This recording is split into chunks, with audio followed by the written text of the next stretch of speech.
Hello, good day everyone. This is Jessica from Tribes Qatar. Every one of us wants or needs to be accepted, especially when the times of when we commit mistakes, when we fail. We want to hear that we are forgiven, we are not condemned. In reality of life, we all miss out. We do all mistakes.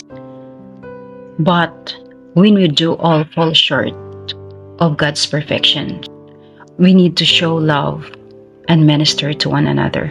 In 2 Corinthians chapter 2, verses 5 to 11, if anyone has caused grief, he has not so much grieved me as he has grieved all of you to some extent, not to put it too severely.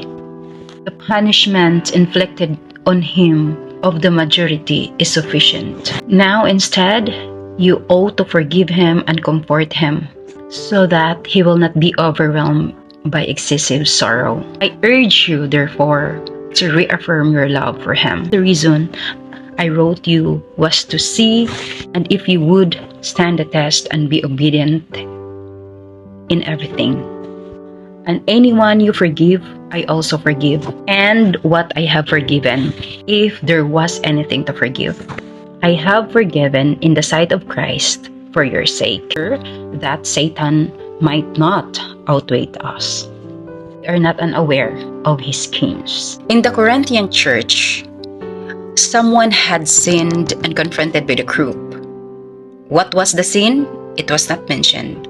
But what is important? That person was confronted and repented and brought to repentance. And one thing, Corinthian Christians are apparently followed the instructions of Jesus Christ how to address sin, which is found in Matthew chapter 18 verses 15 to 17. It's not enough just to be sorry. We use the phrase sorry a lot. Originally, sorrow means and often takes a different meanings. I'm experiencing sorrow because of my actions. This person in Corinth was sorry.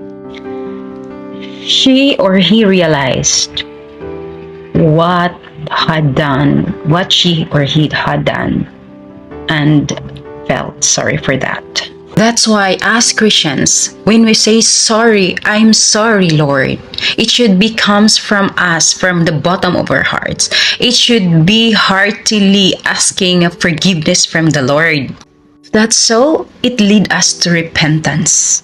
And if we have that heart of repentance, we will not do it again, and we will have that forgiveness from the Lord.